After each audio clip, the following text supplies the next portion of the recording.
ሰላም ትግራይ ህዝቢ ኤርትራ ዓለም ምሉእ ዘለኻ ኣብ ደገን ኣብ ስደትን ዘለኻ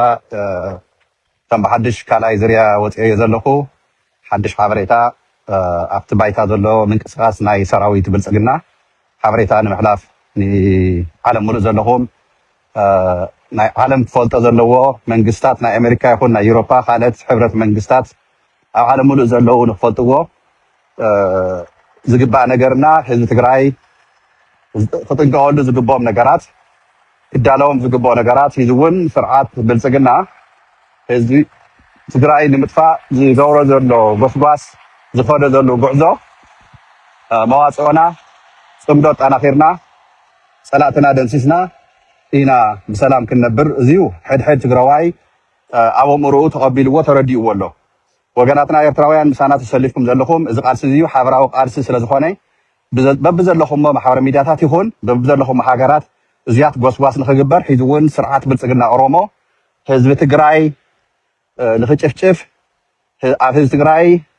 ካልኣይ ዙርያ ጀነሳይድ ንክፍፅም ዝኸዶ ዘሎ መገድታት ቀፂሉ ከዓ ናብ ኤርትራ ዝገብሮ ጎስጓስ እዚ እቲ ዕላማ ዝገብሮ ዘሎ እዚ ንኸይትግበር ግን ንሕና ክንምክቶ ክንቃለሶ ብናይ ዓለም ለኸ ዘለና ዲፕሎማሲ እናተቃለስና ኣብቲ ባይታ ዘለኻ ንየይ ጅግና ሰራዊት ትግራይ TDF ና ትምክቶ ከም ዝኾነ ከይትጠራጠሩ ሒዚ ሓዳሽ ሓበሬታ ካብቲ ባይታ መፂኡ ንዝኒሀ እንታይ እዩ ስርዓት ብልፅግና ብዋልድያ ገይሩ ናብ ቆቦ ማዕለያ ዘይብሉ ቁፅሪ ምልሻታት ሒዚ ምሸት ለይቲ ኣብ ዓዲ ብለይቲ ሂዚ የንቀሳቀስ ከም ዘሎ ኣብቲ ባይታ ዝኔው ዝረኸብክዎ ሓበሬታ ዝርእይዎ ዘለዉ ማዕለያ ዘይብሉ ቁፅሪ ስርዓት ብልፅግና ኦሮሞ ናብ ቆቦ ናብ ደቡብ ትግራያት ዘፅግዖ ዘሎ ሒዚ ምልሻ እዚ ምክንያት ከዓ እንታይ እዩ ያው እቲ ተረዲእና ዘሎ ከምቲ ቅድሚ ሒዚ ዝብሎ ዝነበረ ብሚልዮናት ሰራዊት ኣዕጢቕካ እቲ ሰራዊት ትግራይ እቲ ሰራዊት ኤርትራ እቲ ሰራዊት ሱዳን ጥይት ተኩሱ እስካብ ዝውድእ ሕድሕድ ጥይት ትኮሳ ሕድሕድ ወታደር ንድሕሪ ኣምፂኻ ምልሻ ይኹን ካብ ኩሉ ብሄራት ገፊፍካ ካብቲ ዓዲ ኢትዮጵያ ሰራዊት ትግራይ ጥይት ምስ ወድአ ከምዚ ናይ ቅድሚ ሒዚ መኪርዎ ዝነበረ ክስዕር እየ ዝብል ፈኸራ ሲስተም ሒዝዎ ኣሎ ንሕና ግን ሒዚ 360 ዲግሪ ዘይምዕፃውና ጥይት ንሕና ካብ ፀላእትና ጥራይ ዘይኮነ መንጢልና ንገጥመሎም ንሕና ጥይት እንታይ ንገብር ከመይ ኣነ ክትንተነልኩም ኣይደልን ምስ ሱዳን ርክክብ ምግባርና ምስ ሱዳን ምፅማድና ምስ ኤርትራ ርክክብ ምግባርና ምስ ኤርትራ ምፅማድና ሓደ መንተንፈሲ ሓደ መንፈስ ንባዕሉ እዚዩ ንሕና ዝደለይናዮ ነገር ክነመዓራርም ዝጎረባብትናን ዘድልየና ነገራት እውን ክነመዓራሪ ፅቡቅ ዕዱል ኣጋጢሙና ኣሎ ብዲፕሎማሲ ዝሰርሕዎ መራሕትና ምስ ኤርትራን ምስ ሱዳንን እዚ ክብርን ምስጋናን የድልየና ስለዚ ስርዓት ብልፅግና ክትፈልጥዎ ዝደልየኩም ኣነ ሒዚ ኣብ ሰዓት እዚዩ ለይቲ ቁፅሪ ማዕለያ ዘይብሉ ምልሻታት እቲ ሰራዊት ዝተባሃለ ዝዓጠቐ 80 ሚእታዊ የምፅይዎ እዩ የፅጊዕዎ እዩ ሒዚ ግን ምልሻታት እዩ ዝሓውስ ዘሎ ሓደሽቲ ተገፈፉ ፖሊስ ዝነበሩ ካብ ኦሮሚያ ካብ ኣዲስ ኣበባ ካብ ናይ እዚ ቅማት ሶሪ ናይ ቅማት ዘይኮነስ ናይ ዞም ሓዲያ ካምባታ ገለገለ ዝበሃል ኣለውኩም ብዝደቡብ ናይ ኢትዮጵያ ካብኡታት እናጓሓፈ ዘምፅኦም ዘሎ ምልሻታት መዝሓሊ ጥይት ከላሽ ዝሓዙ እዮም ናይ ኩናት ስልጠና የብሎም ገለ የብሎም በቃ ከላሽ ዕጥቂ እውን የብሎም ብዘይካ ከላሽ ንዚኣቶም ማዕለያ ዘይብሉ ቁፅሪ ናብ ቆቦ የእትዎም ኣሎ እዚ እንታይ ማለት እዩ ብደቡብ ትግራይ ዝኸፍቶ ኩናት ንዚኣቶም ኦረንቴሽን ተዋሂብዎም ኢድኩም ከይትህቡ ጅንታ እዩ ዝብለና ንኣና ጅንታ በቃ ክሓርደኩም እዩ ከጥፈኩም እዩ ስለዚ ከይትሕረዱ ከይትቕተሉ ምንታ ክትገጥሙ ኣለኩም እናተባሃለ ምንም ዘይፈልጡ ናብ ሓዊ ክትጥቆም የምፅኦም ኣሎ ስርዓት ብልፅግና ስለዚ ህዝቢ ትግራይ ዓለም ሙሉእ ዘለካ ክትፈልጥ ኣለካ እዚ ህዝቢ ኤርትራ ኣብዚ ክንቃለስ ንዓለም ክነፍልጥ ኣለና ንተጋሩ ከዓ ነየ ክትፈለዩና ናብ ሓደ ክነምፆ እዚ ቃልሲ እዚዩ ፅባሕ ንግሆ ስርዓት ብልፅግና ከምዘይስዕረና 100% ኣረጋጊፅና ኢና ንሕና ተጋሩ ብቅልፅምና ምሳና ተሰለፉ ወገናት እውን ስለ ዘለውና ኣብ ጎንና ህዝብታት ሃገራት ከምኒ ትግራይ ከምኒ ኤርትራ ከምኒ ሱዳን ካልኦት እውን ናይ ኣምሓራ ሓይልታት ምሳና ተሰሊፉ ኣሎ ናይ ዓፋር ሓይልታት ምሳና ተሰሊፉ ኣሎ ካልኦት እውን ኣለውና ስለዚ ነዚ ፀላእ እዚ ንክንምክት 2013 ኣይኮንናን ዘለና ፀላኢ ግን እንታይ ክገብር እንተኢልኩም ሒዚ እቲ ዕላምኡ ብምዕራብ ትግራይ ተሳዒሩ ከም ዘሎ ስለተቐበለ ናይ ኣልቡርሃን ሰራዊት እንታይ ይገብሮ ምዃኑ ስለዝፈልጥ ናይ RSF ምስ ኣብይ ኣሕመድ ተሰሊፉ ዘሎ ናይ ሓመቲ ሰራዊት ተደቂሱ ተዳሂሉ ተደምሲሱ እዩ ብምዕራብ ትግራይ ብሸረሪና ዘምፀውን ማዕረ ተወቂዑ እዩ ሕዚ ተኣማራጭ ናይ ምዕራብ ጉዳይ ብልጽግና ኢዱ ክህብ እዩ ምዕራብ ትግራይ ብሓይሊ ስለዘይብሉ ምዕራብ ትግራይ ከም ንቋፃፀራ ምዕራብ ትግራይ ናብ ኢልና ከም ትወድቕ ኣብ ዝቐረባ ግዜ ተረዲእዎ ተቐቢልዎ እዩ ዝኒሄ ዋላ ብኢፋ ተዘይሰማዕኹሞ ካብ ፀላእትና ኣብ ምዕራብ ተዋጊኦም ከም ዘይተዋፀምሲ ብዙ ኤርትራ ኣሎ በቲ ሱዳን ኣሎ ትግራይ ካ ንሕና ቆሪጥና ብተከዘ ተሻጊርና ናይ ሰሙን እውን ኣይተወስደልናን ናይ ሓፂር ግዜ ምዕራብ ትግራይ ከም ንቋፃፀሮ ስርዓት ብልጽግና ተረዲእዎ እዩ እዚ ገምጋም ዝገበርዎ ባዕሎም እየ ዝብለኩም ዘለኹ ሰውሒዝ እንታይ እያ ዘላ ዝገበርና ጌርና ተማዊትና ተዳፊእና ብምኢት ሽሓታት ምልሻታት ወሲኽና ናብቲ ግንባር ሰሪዕና ናብኡ እናተተኮሰ መዝሓሊ ጥይት ጌርና ብዓፋር ብቆቦ ብሰቆጣ እዚ ሰለስቲኡ ግንባር ናብ ራያ ናብ መቐለ ምቁፅፃር አንተ እውን ገሊፀ እየ ነይረ እዚ ንምትግባር ግን ትፍልይ ዝገብሮ ዘሎ ሒዚ ክትፈልጥዎ ዘለኩም መሪሕነት ትግራይ እውን ይፈልጦ እዩ ግን ክጥንቀቕ ዘለዎ ኣብ ሰዓት እዚዩ ኣኼባታት ትግራይ ጠጠው ክብል ኣለዎ ኣብ ሰዓት እዚዩ ኣነ ይነግረኩም ኣለኹ እቲ ኩናት ክጅምሮ እዩ ስርዓት ብልጽግና ብደው ክጅምሮ ግልጽ እዩ ብዓፋር ዝኒሄ ግንባር ብቆቦ ዝኒሄ ግንባር ብሰቆጣ ዝኒሄ ግንባር እዩ ክደፊኡ ክመፅእ ብናይ ጸለምቲ ብምዕራብ ናብ ሽረ ገለታት ክምኩር እዩ ግን ኣብኡ ምንም ዓቕሚ የላን ምንም ዝገብራ ጉዳይ የላን እዚ ናይ ዓደርቃይ ጸለምቲ ዝኒሄ ግንባር ምክልኻል ጥራይ ክገብር ብድባርቕ ኣብቲ ጎቦታት መዳፍዕ ተኺሉ እዩ ኣቐዲሙ ናብ ጎንደር ከይቁረፅ ብጸለምቲ ኣብ ድባርቕ ኣሎ ዝበሃል ሰለስተ ዙርያ ድፋዕ ኩዒቱ ኣብኡ እዩ በቃ ዕርዲ ሒዙ ምክልኻል ክገብር ብኡ ከይቁረፅ ብጎንደር ማለት እዩ ብመተማ ዮሃንስ ብኻሊእ ዘሎ ግንባራት ግን ምንም ክገብር ኣይኽእልን ብኡ ፋኖ ይኹን ቲዲኤፍ ይኹን ካሊእ ሓይልታት ናይ ሱዳን ይኹን ከኣትዎ ምዃኑ ፈሊጥዎ እዩ ምዕራብ ትግራይ ክንቆፃፀር ምዃንና ተረዲእዎ እዩ እዚ ግን ከም ስዕረት ተቐቢልዎ እዩ ዝኒሄ ሰዓት እዩ ድሮናት ምጭፍጫፍ ኣይቀርን እዩ ኣየር ሓይልታት ምትኳስ ኣይቀርን እዩ እቲ ኣሎ ዝበሃል ዓብዪ ኩናት ከካይዶ ደልዩ ዘሎ ብራያ እዩ ብራያን ብመቐለን እዚዩ ቦታ እዚ እንተሒዝና እተኡ ዝነበረ ህዝቢ ተደናገረ ሕዚ ተመሊሱ ዘሎ ናብ ቦትኡ ናብ ውድቡ ናብ ትግረውነቱ ተመንጢሉ ትማሊ እናዳናገሩ እንረዳ ሓለፎም እኒ ሃፍቲ ኪሮስ እኒ ጌታቸው ንጻድቃን ዝኸድዎ ነበሩ መገዲ እኒ ፕሮፌሰር ክንደያ ገብረ ህይወት ተመዓራርዩ ትጅግና ቀዳማይ ወያነ ዝመስረተ ህዝቢ ራያ ንዚዩ ኣዳናጊርና ራያን ተኣቲና ራያን ተተቋፃፂርና መቐለ እውን ብቐላላ ክንሕዛ ኢና መቐለን ራያን ሒዝና ፕሮፓጋንዳ ናይ ዓለም ተቋፃፂርና በቃ መንግስቲ ኢና ንሕና ኢና ንመርሕ ንሕና ኢና ዘለና ኢልና ንሕወሓት ንህዝቢ ትግራይ ንቲዲኤፍ ብዙይ መገዲ ኢና ንስዕሮ ኢሎም ዝሓዝዎ ትልሚ እዩ ስለዚ ተሎ ዝበሃል ዓበይቲ ኩናት ዝካየድ ብቆቦ ብሰቆጣን ናይ ላሊበላ ግንባራት ዘሎ ወሲኽካ እዚ ብምሉእ እስካብ ዓፋር ዝኒሄ ግንባር ብዙይ እዩ ኩናት ክኸፍት ብዙይ እዩ ኩናት ዓብዪ ተሎ ዝበሃል ኩናት ከካይድ ወዲኡ ዝኒሄ ስርዓት ብልጽግና ስለዚ ዓለም ሙሉእ ዘለካ ትግራዋይ ኣነ ብቐዳማይ ኢለኩም እየ ዝሓለፈ ግዜ ኣብ ምዕራብ ትግራይ ኩናት ክኸፍት መምርሒ ኣውሪዱ ኢለ ኣብ ፌስቡከይ ወፅየ ተዛሪበኩም ኮፒ ካነየ ናብ ቲክቶከይ ሰቂለዮ ትሪእዎ ኣለኹም ሕዚ እውን ኣብ መፅያ ዝኒሄ ሓበሬታ ካብቲ ባይታ ማዕለያ ዘይብሉ ሚሊሻታት ሰራዊቱ ኣፀጊዑ ኣፅዋሩ ኣፀጊዑ ናብ ቆቦ ወዲኡ እዩ ኣጠቃሊሉ እዩ ዝሓለፈ ሰሙን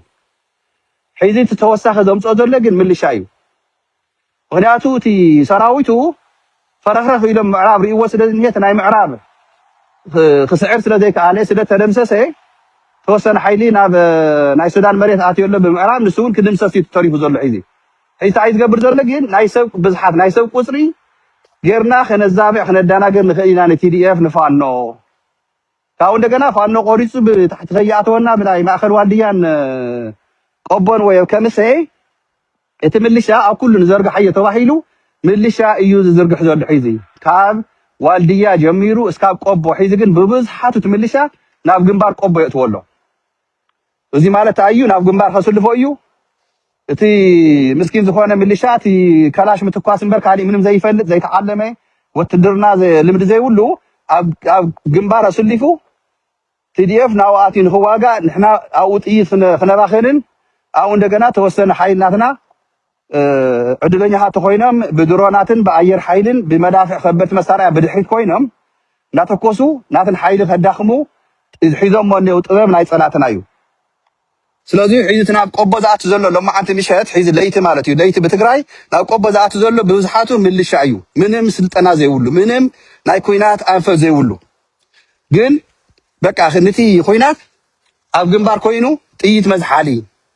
ብድሕሪት ኮይኑ ካነየት ወጥቲ ወታደር ኮይኑ ዕጥቅዎ ዝንሄ ብከበድቲ መሳርያታት ከምታ ምዕራብ ዝመኮራ ከማ ገይሩ ብከበድቲ መሳርያ ንክትኩስ ተብ ግንባር ዘሎ እግረኛ ካነየት ምልሻ ኣስሊፉ እዚያታ ኩናት ከፍታ ብደቡብ ትግራይ ይመዓራረ ይጓየሎ ቆፅሪ ማዕለያ ዘይብሉ እዩ ናኡ ዘጽግዕ ዘሎ እዚ ኩለኩም ተለኹ ብጸለምትን ብምዕራቡን እውን ስቆይብልን እዩ ሶት ዕላማ እንታይ እዩ ብኩሉ ከፍቶ እዩ ሓይሊ ምዝባዕ ዝበሃል ኣሎ ሓይሊ ምዝባዕ ንምግባር ግን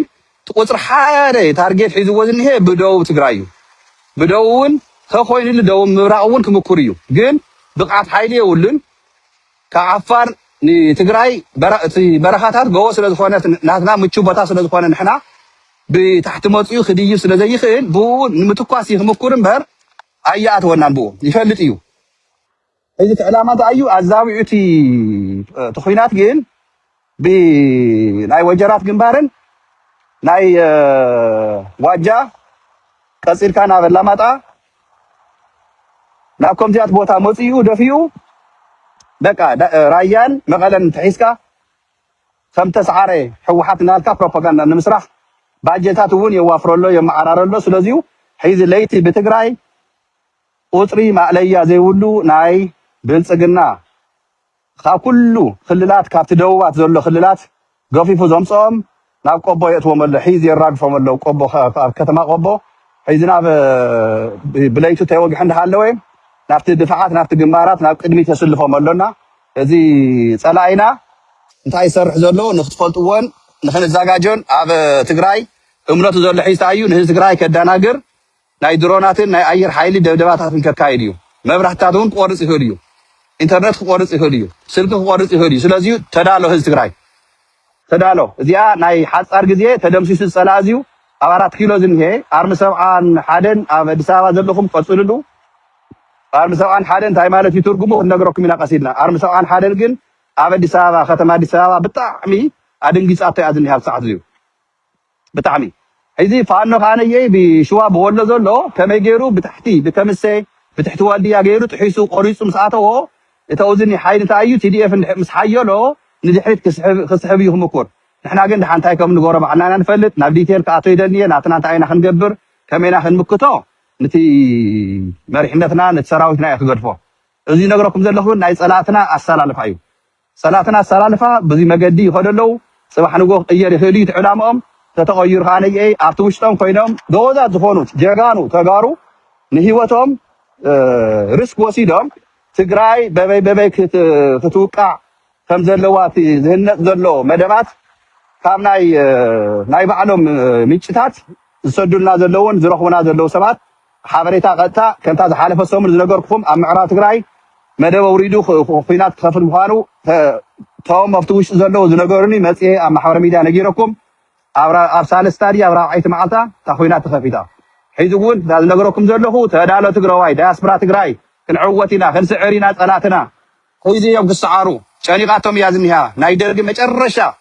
እውይ ዝብሎ ዝነበረ ዝበኽዮ ዝነበረ ሒዚ ቶም ደቂ ደርጊ ኣብይ ኣሕመድ ጀሚርካ እውይ እዮም ዝብሉ ዘለዉ ጨኒቃቶም እያ ኒሃ ስለዚ ንሕና 2019 ይመፀሎ ቀረባ ግዜ ሓድሽ ዓመት ናይ ትግራይ ህዝቢ ትግራይ ዓለም ሙሉእ ዘሎ ኣብ ዓዱ ኣብ መቐለ ኸይዱ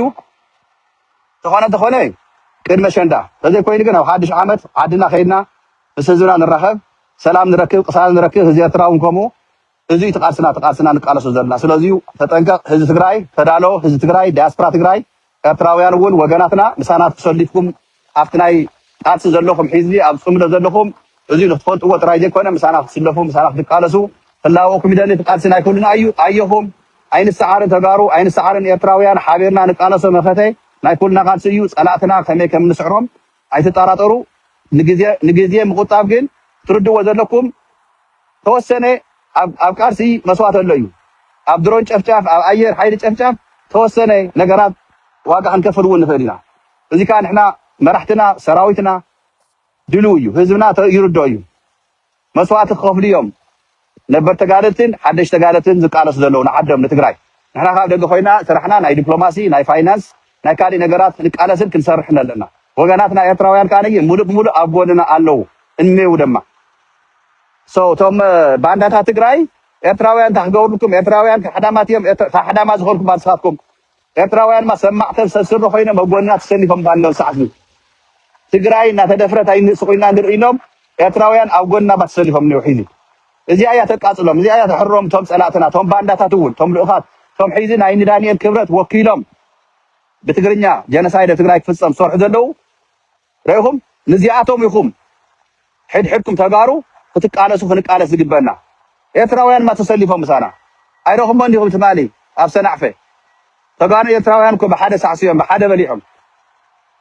ኣነ ትግራዋይ ኮይነ ሒዝ ናብ ኤርትራ ተኸይደስ ማንም ዝኾነ ወታደር ይኹን ዘይጋ ኤርትራሲ ትግራዋይ ክትገብርና ዓደይ መፂኻ ኮይ ይብለኒ ኣብ ትግራይ ኮሚ እንሄ ማንም ትግራዋይ ኤርትራዊ ስለዚ ንሕና ተጋሩ ኤርትራውያን ማ ወዲናየና በቃ ሰላም በቃ ሓሪናዮ ተቀቢልናዮ ድሕሪ ሒዚ ሕርር በሉ አንቱም ባንዳታት ተጋሩ አንቱም ባንዳታት ኤርትራውያን መትከላውያን ዝኾና ተጋሩ ኤርትራውያንን ዳያስፖራ ነው ውስጥ ዘለና መናእሰይን ዓበይትን ኣደታትን ኣቦታትን ኣብ ሓደ ተሰሊፍና ኢና በቃ ድሕሪ ሒዚ ሓበራዊ ቃልሲ እዩ ስለዚ ስርዓት ብልጽግና ብቆቦ ቁፅሪ ማዕደያ ዘይብሉ ምልሻታት ወሲኹ ይሓድሮ ኣሎ ሎማዓንቲ ለይቲ ይእተሎ ነዚ ክንምክት ንቃለስ ትፈልጥዎ ኣለኩም ኣብ ቀረባ ግዜ ኮይናት ክኸፍቶ እዩ ዝኸፍቶት ዓብይ ኮይናት ከካይደ ዝሓስብ ዘሎ ከኣን ካብ ዓፋር መስመር ጀሚርካ ንቆቦ ተዛዊርካ እስካብ ሰቆጣ እዩ ዝግንባራት እዩ ደፊኡ ንራያ ኣትዩ ንመቐለ ኣትዩ ክቋፀር ይሰርሕ ዘሎ ንሕና ግን ንሱ ክገብር ዘይኮነስ ኣዲስ ኣበባ ከይድና ስርዓት ብልጽግና ቀቢርና ንዘለዓለም ዘይትስእ ኩዒቶም እውን ዘይረኽብዎ መቃብር ቀቢርና ስርዓት ብልጽግና ዕላማ ናይ ብልጽግና ደገፍቲ ናይ ብልጽግና ኤርትራን ትግራይን ሰላም ክነብራ ኤርትራን ትግራይን ልዕሊ ድዋይን ልዕሊ ሲንጋፖርን ኮይነን ኤርትራን ትግራይን ስደተኛታት ዝቕበላ እምበር ተጋሩ ኤርትራውያን ዝስደድሉ ዘመን የብቅዕ እዩ ተብቅዕ እዩ ሂዚ ተጋሩ ኤርትራውያን ዓድና ከይድና ዓድና ንዕብየሉ ካልኦት ተሰዲዶም መፅኦም ንሕና ሕግን ደንብን ተኸቢሩ ዝለምዐት ኤርትራ ዝለምዐት ትግራይ ኢና ክንተክል ናብ ኩናት ናብ ጽልኢት ዘይኮነስ ናብ ሰላም ናብ ሰናይ ዝኾነ ኑሮታት ክንነብር ስደት ያኽለና እንዳማትና ሸቕልታት እንዳማትና ቦላሶታት ሰሪሕና ኣብ ዳያስፖራ ክንመውተልና ሬሳና እውን ዓዲ ይኸይድ ስለዚ እዚ ዓለም እዚኣ ንዘለዓለም ንነብረላ ኣይኮና ንሕና ተጋሩ ኤርትራውያን ልቢ ጌርና ልቢ ዕቢና ሓበራዊ መኸተ እኒሄና ሓበራዊ መኸተ ተቃሊስና ጸላእትና ድዒኹና ተጋሩ ኤርትራውያን ዓድና ክንዕቢ ህዝብና ክነፋቐር ናይ ፍቕሪ ናይ ሰላም ሃዋሁ ሕድሕድ ትግራዋይ ኤርትራ ክትስለፉ ክላበኩም ይደልኹም ሓደ ትግራዋይ ወገንኩም በተለይ ኤርትራውያን ኣሕዋተይ ኩሉ ግዜ ዝብለኩም እቲ ሰላምታ ዝግስሉ ዘለኹ መዓት ኤርትራውያን ኣብ ትግራይ ተወሊዶም ኣብ ኢትዮጵያ ተወሊዶም ናይ ኢትዮጵያ ታሪክ ናይ ኢትዮጵያ ባህሊ ይፈልጥዎ እዮም መዓት ተጋሩ እውን ኣብ ኤርትራ ተወሊዶም እነኹም ኢኹም ኣብ ዳያስፖራ መዓት ብመስመር ዝረኸብኩም ኣለኹም ኢኹም ኣየኹም ተስፋ ከይትቆርፁ ኣብ ኤርትራ ተወለደት ትግራወይቲ ወይ ትግራዋይ ትማሊ ከም ዓዳ ከይዳ ክትዝናነየሉ እያ ኣብ ትግራይ ተወለደት ኤርትራዊ ትግራዋይ ትማሊ ማነው ኤርትራዊ ትማሊ ዓዲ ከም ዓዲ ከይዱ ክዝናነየሉ እዩ ስለዚ ኣየኹም ቀሪብና ኣይና መኸተና ሒዚ እዚ እዩ ሸርጊ ወርዎ ንኩሉ ሰብ ይብፃሕ እዚ ነገር እዚ መልእኽትና ፍቕሪ ኣብ ህዝቢ ትግራይን ኣብ ህዝቢ ኤርትራን ዘምሩ ፍቕሪ መዓዱ መንእሰይ ትግራዋይ መንእሰይ ኤርትራዊ ናብ ብድዐ ናብ ጽልኢት ከይትምኽርዎም ናብኡ እንተኸይዶም ተጋጊኹም ኢልኩም መልስዎም ሰላም ኢና ሓሪና ንሕና ድሕሪ ሒዚ ያኽለና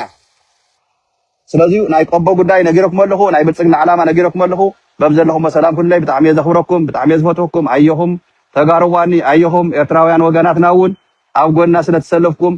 ኣየኹም ንቐፅለሉ ጽባሕ ንጎውን ሓንቲ ነገር ናይ ኦሮሞማ ስርዓት ብልጽግና ኦሮሞ ዓሰብናተ እያ ቀይሕ ባሕርናተ እያ ዝብል ኣይኮነን ትጅግና ተቃሊሱ ዘምፅኦ በዓል ዋና ኣለዎ ሃገረላ ኤርትራ ሃገረ ኤርትራ ትበሃል ባንዴራ ዘንበልበለ ዓለም ንሕና እውን ጽባሕ ንጎ ኸም ኢና ሃገረ ትግራይ ክንሃንጽ ትግራይ ባንዴራ ዓለም ከተንበልብል እዚና ንቃለስ ዘለና የቕኒየለይ ሰላም ኩሉ ይበብ ዘለኹም